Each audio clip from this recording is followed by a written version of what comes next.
Welcome to your ultimate pit stop, Piston Pundit, where geopolitics meets gear ratios and strategy hums like a finely tuned V8. In today's episode, we're heading into a diplomatic drag race between two economic giants, Canada and the United States, as they roar toward an August 1st showdown.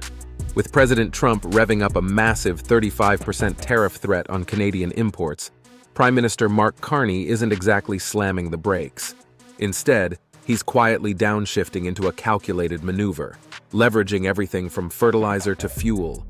Let's pop the hood on this escalating trade war and see how potash, pipelines, and steel are shifting Canada's power train.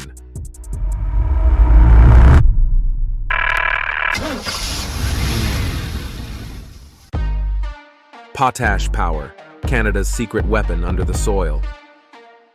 They don't call it pink gold for nothing. Potash, a mineral rich in potassium and critical to crop growth, has suddenly become Canada's torque-rich torque wrench in this trade standoff. As Trump guns for tariffs, Canada's strategy turns to agriculture's unsung MVP, fertilizer. Potash is the lifeblood of modern farming, and Canada holds the global pole position with over 30% of global production, thanks largely to the mineral-rich fields of Saskatchewan. Meanwhile, the U.S.? It produces a paltry 400,000 metric tons per year, yet consumes more than 5.3 million. That means U.S. farmers are pit-dependent on foreign supply, particularly Canada's. And with Russia and Belarus throttled by sanctions and instability, Canadian potash isn't just a commodity, it's a lifeline. Canadian lawmakers, including Elizabeth May, are now nudging Carney to consider slamming the export brakes or building a national potash reserve. The message? If Washington wants to weaponize tariffs, Ottawa can play that game too, and aim straight at America's food supply chain. And let's not forget, food inflation is already burning hot. Disrupt fertilizer, and that heat becomes a wildfire. Unlike tech or cars, potash isn't easily rerouted. Threats to restrict it are already shaking America's ag sector, and Carney hasn't even touched the clutch yet. But Canada's trade recalibration doesn't stop beneath the soil. Next, it's heading underground and underwater with pipelines built for power projection. Rerouting the fuel flow, Canada's pipeline pivot. While Trump fires off tariff threats, Canada's counter is quieter, but far more strategic. Prime Minister Carney has approved a major pipeline linking Alberta's oil sands directly to the Pacific coast, allowing Canadian crude to bypass U.S. refineries and reach booming Asian markets. It's not retaliation, it's realignment. Currently, a staggering 97% of Canadian oil and gas exports head south, tying producers to U.S. buyers and squeezing profit margins. But with this new east-west pipeline and the $40 billion LNG Canada terminal in British Columbia, Ottawa is breaking free. In fact, Canada's first direct LNG shipment to Asia already slashed delivery times compared to Gulf Coast routes. Economist Jeff Rubin sees it clearly.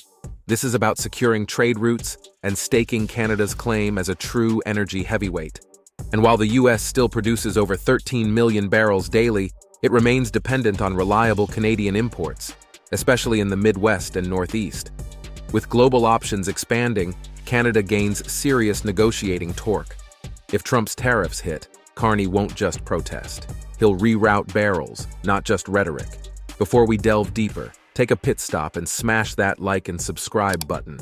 It keeps the engines running here at Piston Pundit and brings you fresh auto-geopolitical insights straight to your feed. With fuel lines rerouted, let's check out how Canada is reforging its steel backbone amid tariff tremors. Forging steel strategy, from shock to shield. Trump's steel tariff, a jarring 50% surcharge slapped down in June, rattled the Canadian auto and construction sectors like a bent axle. Exports nosedived, layoffs piled up, and supply chains seized. But instead of retaliating with equal fury, Carney played the long game, turning crisis into catalyst. Rather than fight tariff fire with tariff fire, Canada introduced new tariff rate quotas starting August 1st. These will cap steel imports across 5 product categories. Non-free trade agreement, FTA nations exceeding 2024 benchmarks will get slapped with a 50% surtax. Even some FTA partners, minus the US and Mexico, will now hit a quota wall. And Chinese origin steel? A 25% surtax is already revving up. On top of that, Ottawa is now requiring domestically sourced steel for all major public infrastructure and defense builds, with exceptions only for cost or availability. It's a policy piston firing on multiple cylinders: national security, industrial stability, and trade pressure. Backing the shift, Carney's team has funneled $1 billion from the Strategic Innovation Fund to modernize steel manufacturing, plus direct worker support and cheap financing for the industry. The result? A blueprint for long-term resilience, not short-term retaliation. But the steel story is just the chassis. Next comes the bodywork, Canada's auto sector and how it's bracing for impact. Cross-border car chaos, how tariffs threaten the auto assembly line. While steel and potash take the spotlight, Canada's auto industry is quietly navigating a minefield.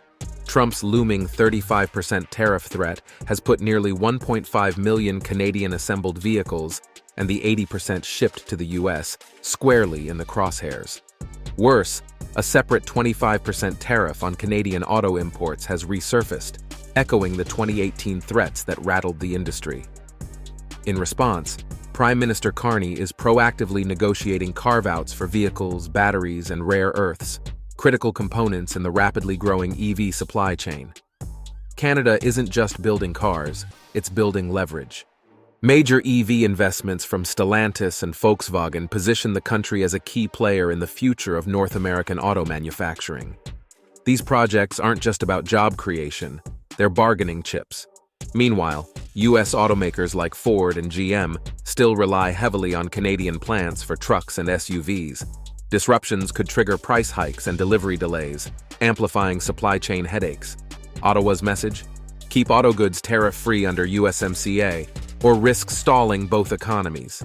In this trade standoff, even your next pickup might become part of the political horsepower. But beyond defending old trade routes, Canada is quietly paving new ones, routes that don't rely on Washington's green light. Carving new roads, Canada's shift from reliance to resilience.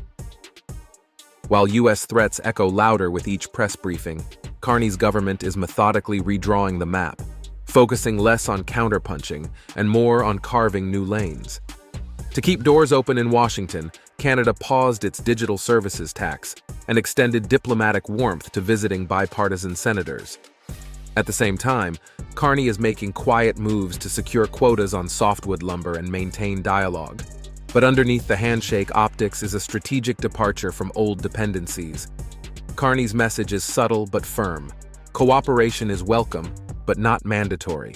He's already met with nearly 10% of the US Senate this year, not just to smooth things over, but to prepare for every possible turn on the track. Behind the scenes, Canada is accelerating new partnerships: LNG shipments to North Asia, oil exports to India, steel to the EU. The trade engine is diversifying. Trump's latest tariff threats, some based on dubious justifications like linking fentanyl trafficking to the Canadian border, are being met with calm resilience. Canada isn't scrambling. It's steering, steadily, strategically, and with one eye firmly on the future. So what's the final verdict on this high-stakes automotive trade saga? Let's downshift into our conclusion. Final lap: Canada's engineered response to economic turbulence. This isn't just a trade spat.